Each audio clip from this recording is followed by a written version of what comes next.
jërëjëf Cheikh internet de Baol TV dalee nag jàmm seen émission question de l'heure tey nag yaakaar naa ne li ñu waxtaanee mooy après le scrutin du 24 février ñu am suñu càmmoñ ki nga xamante ni mooy kilifa bu kër gi de Kaolack en même temps membre fondateur du mouvement Y'en a marre kenn ki ci des nekk responsable politique nekk monsieur Ahmed Dieng nekk fi secrétaire général maire bi Ahmed salaamaaleykum li nga xamante ni mooy campagne yi jeex na ñu def benn waxtaan bu ndaw entre ki nga xamante ni mooy société civile bi ñi nga xamante ni ñoo doon porté combat bi de sensibiliser ak yéen ñi nga xam ne yéenay politique yi tey jii nii ñu bëri génn nañ ne nañ élection yi dëgg la am na jàmm am na ci jàmm amul xeex amul xuloo waaye résultat yi gars yi ne nañ hold up la.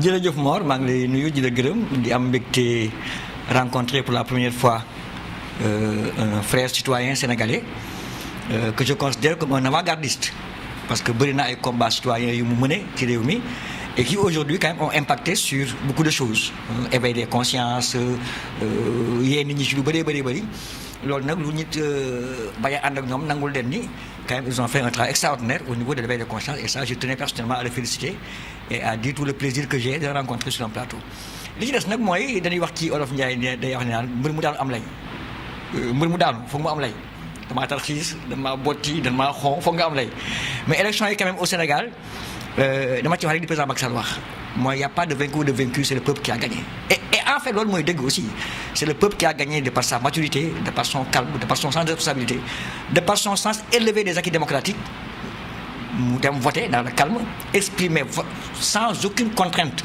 sa volonté ñu génn ñu compter ko yàlla may ndam président Macky Sall avec 58%. may adversaires yi aussi ay scores yu honorable quoi qu'on dise je pense également qu'il faut se féliciter du score très honorable des challengers et loolu mooy démocratie bu normal mooy ni ñu exprimer wu ñu compter li génn ci urne yi refléter en tout cas à 80% ou 90% la vérité du terrain man waxoon naa ko ci avant élection yi ni mon candidat a fait une campagne séduisante professionnelle et très pragmatique. Et voilà, le résultat ne s'est pas fait attendre.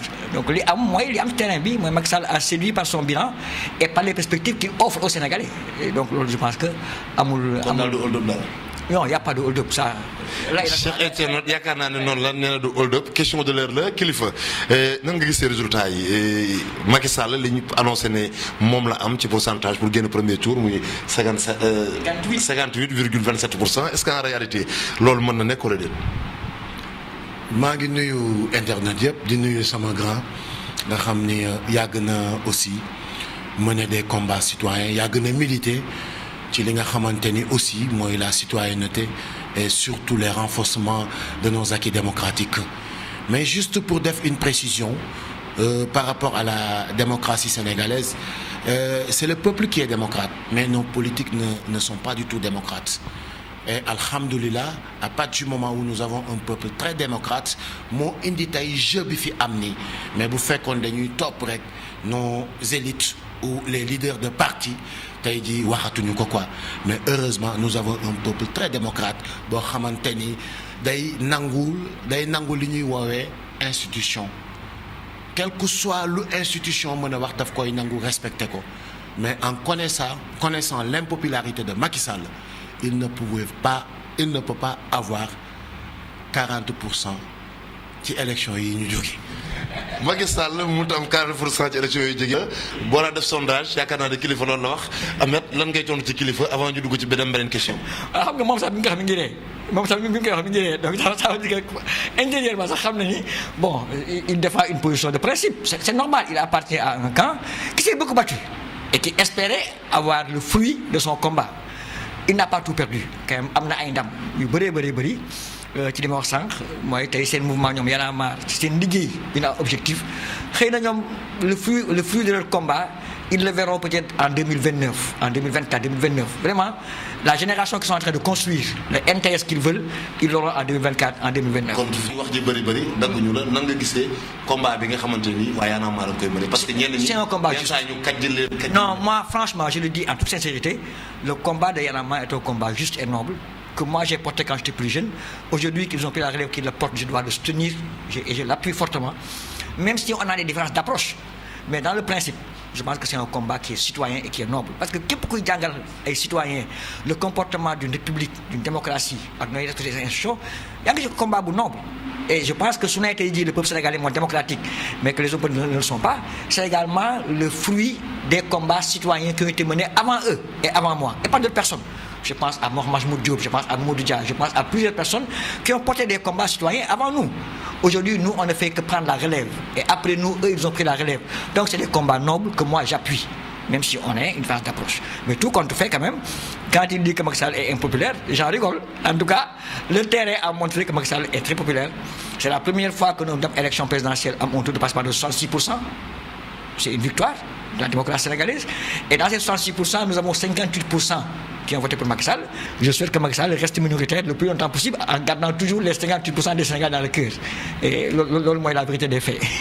jërëjëf Cheikh internet kilifa yaakaar naa ne léegi tey jii sunu temps jeex Macky Sall est impopulaire il n'est pas impopulaire yaakaar naa ne gagné na li nga xamante ni mooy présidentielle bi lan la Y'en a marre di xaar ci maanaam deuxième mandat bi.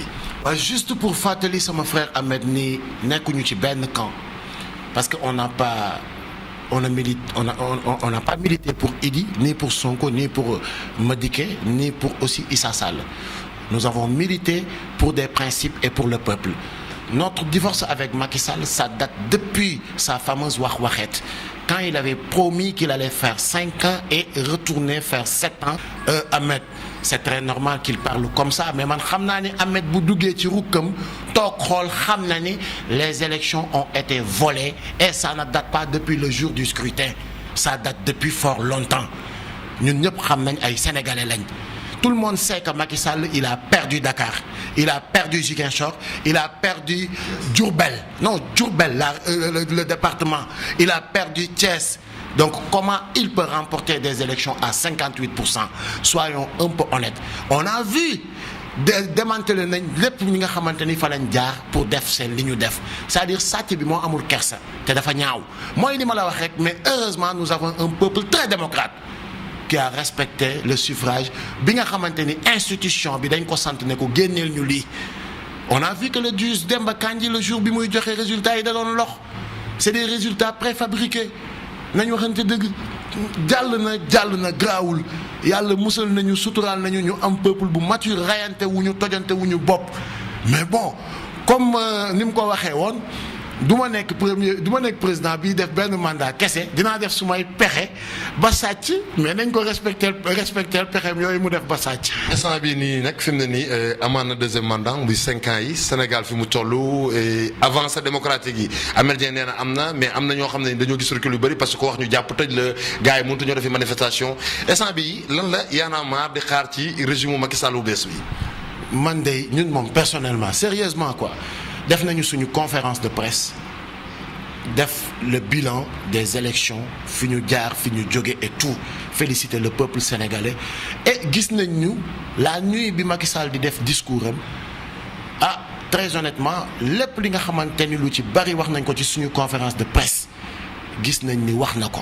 Mais xam nga wax kese la parce que Macky Sall moo ñu waxoon 5 ans lay def 7 ans. Macky Sall moo toogaat tamit après sa réélection waxaat ay wax Macky Sall la rek. Macky Sall xaaruñ ko ci lu dul lum def, mais naa ko defal li defal leen non du xaaruñu ko ci lu dul xëy nañ gis mu def. Mais daal de toute façon ñu ngi koy wax ni ko gagné na élection yi, c'est le nouveau président encore pour une deuxième fois.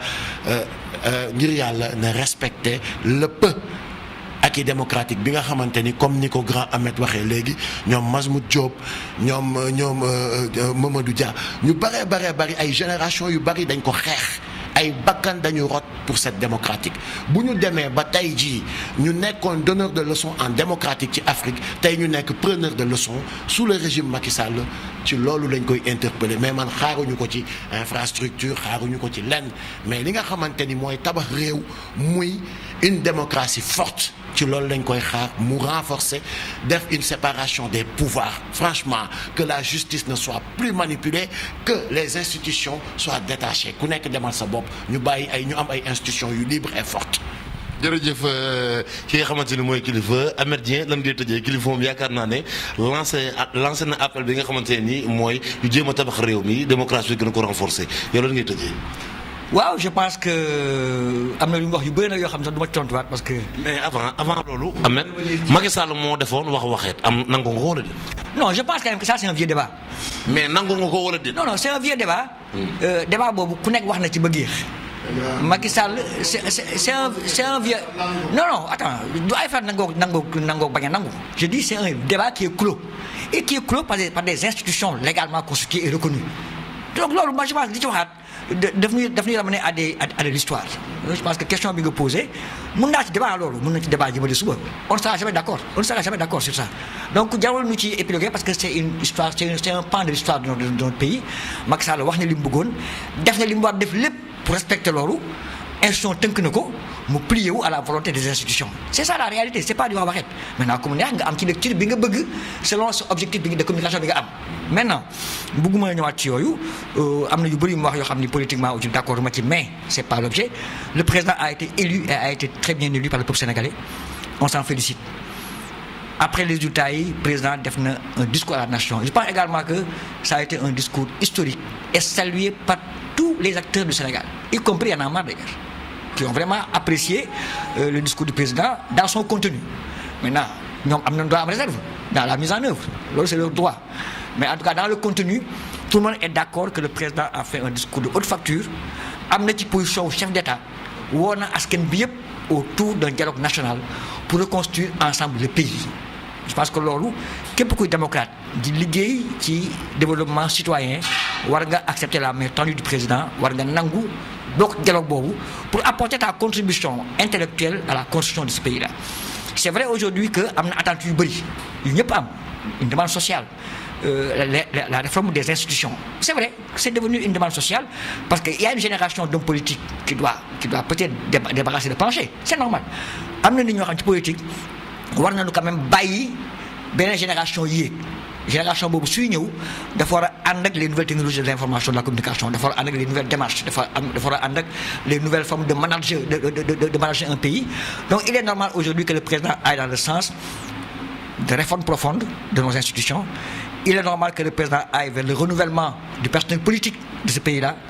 Il est normal que le président aille vers une économie inclusive de ce pays-là. Donc yooyu attentes yooyu nag su ko nit ñi amee jàpp naa c'est légitime mais jàpp naa également que ni le président dans son discours a dit je tiendrai compte des 42% qui n'ont pas voté pour moi j'ai compris leur message et j'en tiendrai compte. Mais ça c'est important fi may jeexale nag mooy vraiment tendre la main au nom du président à nos frères de Y en a marre qui font un travail citoyen extraordinaire mais qui ont l'obligation d'être présents à côté du président pas de Macky Sall mais à côté de l'État du Sénégal pour apporter cette contribution à la réflexion des institutions, apporter cette réflexion au niveau de la presse, apporter cette réflexion au niveau de la culture. Qu'est-ce qu'il faut faire pour développer la culture au Sénégal, la culture urbaine. Ils ont un rôle à jouer dans ce que nous devons faire pour ce pays dans les 20 ans à venir. Mais les 20 ans à venir, 2024, ça commence aujourd'hui. Donc c'est aujourd'hui qu'ils doivent s'impliquer. En restant indépendants, en restant autonomes. Mais ils ne doivent pas tourner le dos à un dialogue national parce qu'ils ont un rôle à jouer. Lorsque nous fait, je pense, ils auront failli à une mission pour des raisons que je ne connais pas, mais ce n'est pas leur droit. Je lui tends la main, en tout cas moi, et c'est la main de Macky Sall que je te tends. jërëjëf Cheikh Internet jërëjëf Kilifeu jërëjëf Ahmed Dieng yaakaar naa ne à suivre sur www.baoltimes.com ak chaîne YouTube Baol TV seen émission question de l'heure ki ñu ko doon présenté di Mor Sène di leen jox doon daje ak yeneen invité jërë ngeen jëf.